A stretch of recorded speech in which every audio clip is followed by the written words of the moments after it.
You ever trust someone so much it blinds you? That's where Marla was, standing on her own porch in Macon, Georgia, groceries in hand, a loaf of bread, some canned peaches, a rotisserie chicken still warm when she realized her key didn't work. Her front door, her home of 25 years, locked her out like a stranger.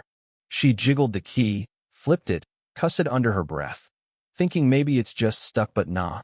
The lock was new, shiny, mocking her. She knocked, hard, her knuckles stinging, and there's her adopted son, Derek, cracking the door just enough for his girlfriend, Kaylee, to peek out. All fake surprise. "Oh, Marla, didn't expect you back so soon." Marla's stomach dropped. "Why's my key not working?" she asked, voice steady but tight. Kaylee glanced back, then stepped out, shutting the door behind her. "Derek was going to tell you don't live here anymore." Marla's world tilted. She clutched that grocery bag like it was her last anchor, her old cardigan smelling faintly of cedar, her heart pounding like it might crack her ribs. "What are you talking about?" she said, sharper now. Kaylee, with this nervous little smirk, said, "It's just paperwork. You know, nothing personal. Derek said you signed the deed over, back at that dinner with all the forms." Marla's mind flashed to a Sunday, Derek sliding papers across her kitchen table, sweet-talking her about protecting the house, just in case. She'd trusted him, her boy, the one she raised from a scrawny kid nobody wanted. She signed, didn't even read the fine print, because who reads fine print when it's your own son? See, Marla wasn't just any mom. Back in '98, working night shifts at a hospital in Macon, she met Derek, 3 years old, bruised, quiet, dropped off by a foster parent who didn't even look back. Marla didn't plan to adopt, but something about his big, scared eyes hooked her. She fought for him, gave him her last name, a bedroom with glow-in-the-dark stars, packed lunches with little notes. She taught him to tie a tie, took him to therapy when the nightmares hit, stayed up late helping with math homework he hated. Her friends called her Krazia, single black woman raising a white kid in Georgia. "You fixing the whole world," they'd tease. "Just him," she'd say.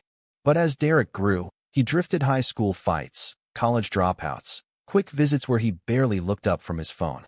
Still, Marla kept his room ready, kept loving him, quiet and steady, even after her husband, Ray, passed from a heart attack nobody saw coming. That's when Derek came back around, all helpful, fixing the fence, bringing Kaylee over for dinners. Marla thought it was love, thought he was healing. But he wasn't. He was scheming. Those papers she signed, they weren't for taxes or protection. They handed her house to him, clean and legal. Kaylee's law firm, all slick and polished, made sure of it.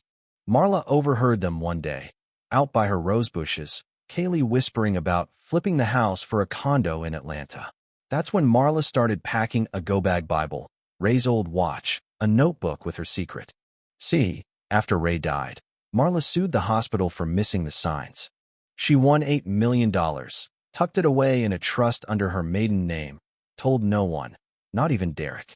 Money changes people, and she wanted his love, not his greed. That night, Marla slept in her car, parked down the street, the chicken cold on the passenger seat.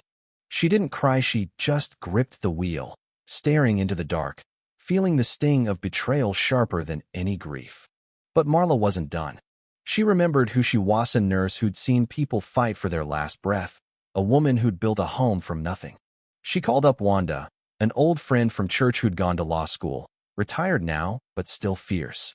They met at a diner, coffee steaming in chipped mugs. "Lay it all out," Wanda said, leaning forward, her braids swinging. Marla told her everything: Derek's lies, the papers, Kaylee's smug smile. Wanda grinned, sharp as a blade. "He forgot who raised him, didn't he? Signing under false pretenses ain't legal, Marla. We'll get your house back." Marla didn't want to destroy Derek, she just wanted her home, her dignity. But first, she needed to face him. She pulled up to the house, no call, no warning. Derek answered, all cocky in a tank top, protein shake in hand. "Marla, what's this about?" he said, not even calling her mom anymore. She stepped close, the screen door between them like a line drawn in sand. "I raised you when nobody else would," she said, voice low, steady. "Gave you my everything, me time, my heart, my home.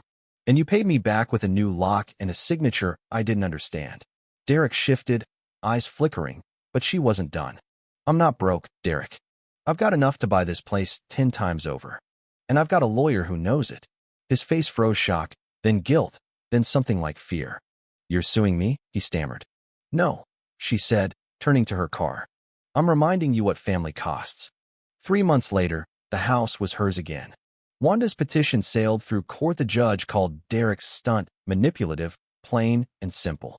Derek skipped town, Kaylee too, off to Atlanta without him.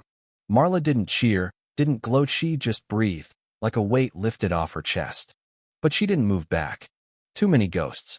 Instead, she took her millions and bought 4 small houses in Valdosta, turned them into havens for older women like her, evicted, betrayed, forgotten.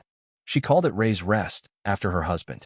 First resident was Miss Clara, 68, tossed out by her nephew over a land dispute. They cooked together, watched old game shows, swapped stories of survival. Marla found peace there, on a porch with a glass of sweet tea, the sunset painting the sky gold. A letter came one day, Derek's handwriting. I messed up, Ma. I see it now. I don't expect forgiveness, but I'm sorry.